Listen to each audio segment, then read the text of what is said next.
අද පාඩම තමයි ඉම්ප්ලිසිට් ඩිෆරන්සියේෂන්. ඒ කියන්නේ ව්‍යංග අවකලනය. සිංහල තේරුම තමා ව්‍යංග අවකලනය. ඕක කොහොම කිව්වට තේරෙන්නේ නැහනේ. ඒ නිසා අපි බලමු ගානකින්ම කොහොමද මේක කරන්න කියලා. අපිට පළවෙනි ගාන තියෙනවා 2y වර්ග ධන 5y x වර්ග ධන 2y xy සමානයි බිඳුව. ඊට පස්සේ අපිට කියලා තියෙනවා dy/dx හොයන්න කියලා. එතකොට මේකෙදි කරන්නේ මෙහෙමයි. අපි මෙන්න මේ සම්පූර්ණ සමීකරණය x විශයෙන් අවකලනය කරන්න ඕන. හැබැයි මෙතන තියෙනවා අපිට y පදත්. එතකොට අපි කරන්නේ y පදේ y විශයෙන් අවකලනය කරලා ඒක අපි y විශයෙන් අවකලනය කරපින්ද අපි දානවා ඒකට පිටිපස්සෙන් dy/dx එකක්. හරි අපි බලමු කොහොමද කරන්න කියලා. මුලින්ම අපිට තියෙන 2y වර්ග. එතකොට අපි ඒක අවකලනය කරොත් අපි x විශයෙන් තමයි අවකලනය කරන්නේ. හැබැයි මෙතන y පදයක් තියෙන හින්දා අපි y විශයෙන් අවකලනය කරනවා. ඒ නිසා අපි දාන්නේ 2 2 4යි y. එතකොට අපි මේක y විශයෙන් තමයි අවකලනය කරේ. හැබැයි අපි කරන්න ඕන x විශයෙන්. ඒ නිසා අපි මෙතෙන්ට දානවා dy/dx එක. මොකද අපි y විශයෙන් අවකලනය කරා කියන්න dy/dx එකක් දානවා. ඊට පස්සේ අපිට තියෙනවා 5x වර්ග. එතකොට ඒක x පදයක්ම තමයි. ඒ නිසා අපිට ප්‍රශ්නයක් නැහැ. x වලින් අවකලනය කර හැකියි. එතකොට මෙතෙන්ට එනවා 10යි x එකක්. ඒක අපි x විශයෙන්ම අවකලනය කරපු නිසා අපි dy/dx එකක් දාන්න ඕනේ නැහැ. ඊට පස්සේ අපිට තියෙනවා 2xy. එතකොට මෙතන තියෙන්නේ ගුණිතයක අවකලනය. අපි ඒක කලින් කරා. එතකොට මේක වෙන්නේ පළවෙනි පදේ වතාවක් දෙවෙනි එක්කෙනාගේ අවකලනය ධන දෙවෙනි එක්කෙනා වතාවක් පළවෙනි එක්කෙනාගේ අවකලනය. එතකොට දෙක නියතයක්. ඒ නිසා දෙකටම පොදු නිසා මම ගන්නවා 2x වතාවක් y ගේ අවකලනය. එතකොට 2x වතාවක් y ගේ අවකලනය වෙන්නේ y ගේ අවකලනය 1යි. හැබැයි අපි y වලින් අවකලනය කරපු නිසා dy/dx එකක් දානවා. ඒ නිසා 2x වතාවක් dy/dx. මොකද අපි y ගෙන් අවකලනය කරේ. හැබැයි අපි x ගෙන් අවකලනය කරන්න ඕන. ඒ නිසා අපි y ගෙන් අවකලනය කරා කියන dy/dx එකක් දානවා. ඊට පස්සේ පළවෙනි එක්කෙනා වතාවක් දෙවෙනි එක්කෙනාගේ අවකලනය හරි ධන දෙවෙනි එක්කෙනා වතාවක් පළවෙනි එක්කෙනාගේ අවකලනය. දෙවෙනි එක්කෙනා කියන්නේ 2y. 2y වතාවක් x ගේ අවකලනය 1යි. එතකොට මම මේක වැඩි කිරීම එක කියලා දාන්නේ නැහැ. මෙහෙමම තියන්නම්. අපි x ගෙන් අවකලනය කරපු නිසා dy/dx එකක් දාන්න ඕනේ නැහැ. මේක සමානයි බිඳුවයි. අපිට කියන්නේ dy/dx හොයන්න කියලානේ. ඉතින් අපි කරන්නේ මෙතනින් dy/dx පද වම් පැත්තේ තියාගෙන අනිත් පද ටික දානවා දකුණු පැත්තට. මම එතකොට dy/dx පද වම් පැත්තේ තියාගන්න ගමන්ම dy/dx උක්ත කරගන්නවා. ඒ කියන්නේ වරහණෙන් පිටට ගන්නවා. dy/dx. එතකොට අපිට ඇතුළේ එනවා මෙතනින් තියෙනවා 4y එකක් අපිට. 4y ධන මෙතන තියෙනවා 2x එකක්. ධන 2x. එතකොට dy/dx පද ඉවරයි. ඊට පස්සේ මං අනිත් පද ටික දානවා එහා පැත්තට. ඊට පස්සේ ඍණ 10x ධන 2y. දැන් මං කරන්නේ dy/dx උක්ත කරගන්නවා. dy/dx උක්ත කරොත් dy/dx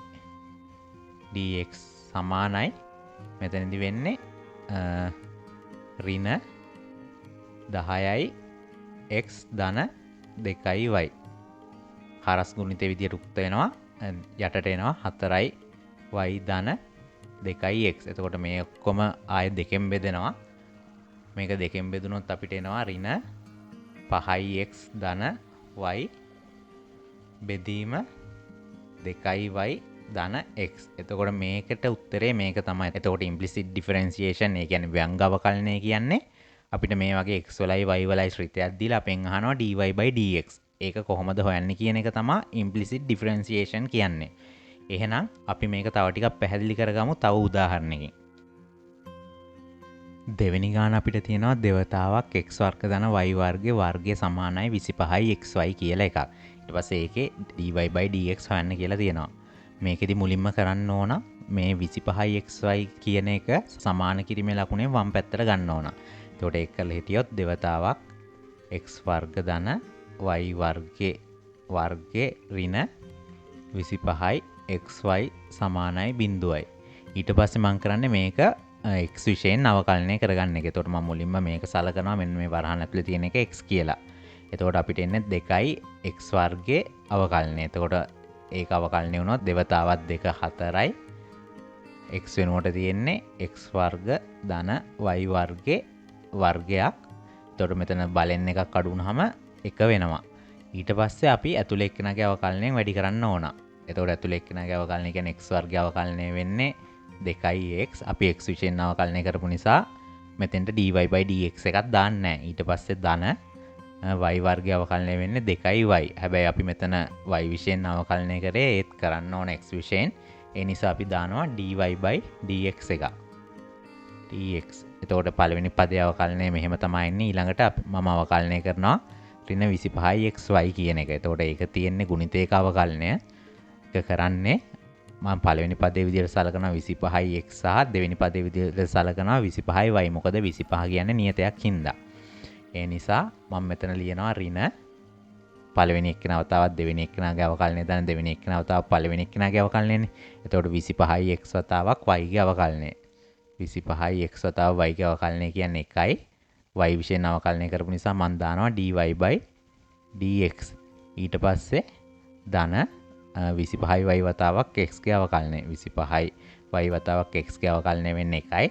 25y කියලා දානවා x විශයෙන් අවකලනය කරපු නිසා dy/dx පදයක් දාන්නේ නැහැ. එතකොට මේක සමානයි 0යි. ඊට පස්සේ මම කරන්නේ මෙන්න මේ වරහන සුළු කරගන්න එක. මම මුලින්ම කරන්නේ මේ පළවෙනි වරහන 4ෙන් වැඩි කරගන්නකම ඒක දෙවෙනි වරහනෙත් වැඩි කරන එක. එතකොට 4x වර්ග වතාවක් 2x කියන්නේ 4 වරක් 2 8යි x ඝනයක් එනවා. ඊට පස්සේ මම කරන්නේ 4x වර්ග කියන එක 2y වතාවක් dy/dx එකෙන් වැඩි කරගන්න එක. එතකොට ධන මට එනවා 8යි x වර්ග y dy/dx එක. ඊට පස්සේ මම කරන්නේ 4y වර්ග එක 2x එකෙන් වැඩි කරගන්නවා. එතකොට මට එනවා 8යි x y වර්ග ධන ඊට පස්සේ 4y වර්ග මම වැඩි කරනවා 2y dy/dx එකෙන්. එතකොට මට එනවා 8යි y ඝනය dy/dx එක. ඊට පස්සේ මම කරන්නේ මේ 25x dy/dx දාන 25y කියන එක මේ ඍණ ලකුණෙන් වැඩි කරගන්න එක. ඍණ 25x dy/dx ඍණ 25y සමානයි 0යි. ඊට පස්සේ අපිට කරන්න තියෙන්නේ dy/dx පද ටික සමාන කිරීමෙන් වම් පැත්තේ තියාගෙන අනිත් පද ටික එහා පැත්තට දානවා. එතකොට සමාන කිරීමෙන් වම් පැත්තේ තියා ගන්න ගමන් මම කරන්නේ dy/dx උක්ත කරගන්න එක. හරි මම දැන් මුලින්ම කරන්නේ dy/dx පද සමාන කිරීමෙන් වම් පැත්තේ තියා ගන්න ගමන් dy/dx උක්ත කරගන්න එක. dy/dx උක්ත කරොත් මුලින්ම අපිට තියෙනවා 8යි x වර්ග y එකක්. ඊළඟට අපිට තියෙනවා 8යි y ඝනයක් ඍණ 25යි x එකක්. එතකොට ඒ ටික තමයි dy/dx පද ටික වෙන්නේ. ඊට පස්සේ මම අනිත් පද ටික සමාන කිරීමෙන් දකුණු පැත්තට දානවා. මුලින්ම මම 25y කියන එක දැම්මොත් 25y එක ධන වෙලා යනවා. ඊට පස්සේ අනිත් පද ටික ඍණ වෙලා එනවා.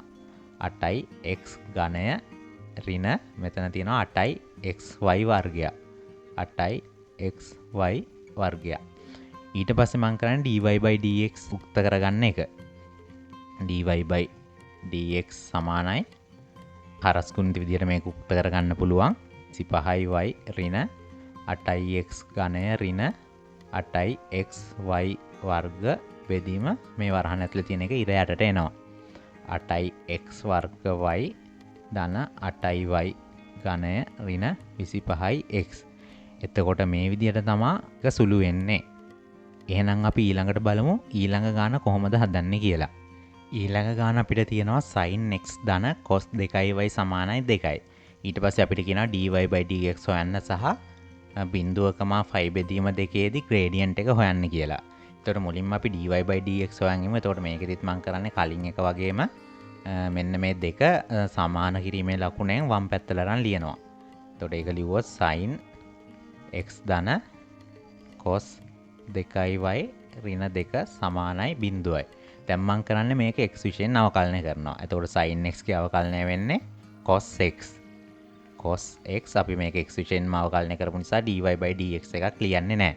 ඊට පස්සේ ඍණ cos 2y ගේ අවකලනය. cos 2y කියන්නේ මෙතන cos x කියලා සැලකුවොත් අවකලනය වෙන්නේ sin x. ඍණ sin x. එතකොට ඍණ sin x වෙනකොට තියෙන්නේ 2y. ඊට පස්සේ අපි ඇතුළේ එක්කෙනාගේ අවකලනයෙන් වැඩි කරනවා. 2y ගේ අවකලනය වෙන්නේ 2. එතකොට අපි මේක කරේ y විෂයෙන්. ඒ නිසා අපි ඒක y විෂයෙන් කරා කියන්න dy by dx එකක් දානවා. dx සමානයි බිඳුව. එතකොට මම දැන් කෙලින්ම ගන්න dy by dx එක උක්ත කරගන්නවා. dy by dx සමානයි මේක උක්ත කරොත් මම මෙන්න මේ මුළු පදේම මේ පැත්තට දානවා කියන්නේ. එතකොට හැම පදයක්ම ධන වෙනවා. අපිට එනවා cos x බෙදීම මෙන්න මේක 2 sin 2y එක 2 sin 2y. එතකොට dy by dx වෙන්නේ මේක තමයි. ඊට පස්සේ අපිට කියනවා gradient එක 0.5 බෙදීම දෙකේදී හොයන්න කියලා. එතකොට ඒ කියන්නේ කලින් ආවේ dy by dx සමාන උනේ cos x බෙදීම 2 sin 2y ට. cos x බෙදීම 2 sin 2y ට. අපිට ඊට පස්සේ කියනවා gradient එක dy by dx අපිට කණ්ඩාංක දීලා තිබ්බේ x සමානයි 0, y සමානයි 5 බෙදීම දෙකේදී gradient එක හොයන්න කියලා. එතකොට අපි කරන්නේ x තියෙන තැන් වලට බිංදුව ආදේශ කරනවා, y තියෙන තැන් වලට 5 බෙදීම දෙක ආදේශ කරනවා. එතකොට මෙතෙන්ට එනවා cos බිංදුව බෙදීම දෙවතාවක් sin 2y කියන්නේ දෙවතාවක් 5 බෙදීම දෙක කියන්නේ 5 වෙනවා. අපි දන්නවා cos බිංදුව කියන්නේ 1යි. එතකොට sin 5 කියන්නේ sin 180 නේ, sin 180 බිංදුවයි. එතකොට මේකට එන්නේ උත්තරේ 1 බෙදීම බිංදුව. 1 බෙදීම බිංදුව කියන්නේ අපි දන්නවා අනන්තයයි. එතකොට gradient එක මේකෙදී බිංදුවයි 5 බෙදීම දෙකේදී gradient එක වෙන්නේ අනන්තය. එතකොට මේ ගාන විසඳෙන්නේ මේ විදිහට තමයි. ඉතින් අද වීඩියෝ එකෙන් මම කතා කරන්න බලාපොරොත්තු වෙන්නේ ওই ටික තමයි. ඉතින් අද පාඩම වලට තේරුණා නම් අනිවාර්යයෙන්ම අපිව subscribe කරන්න.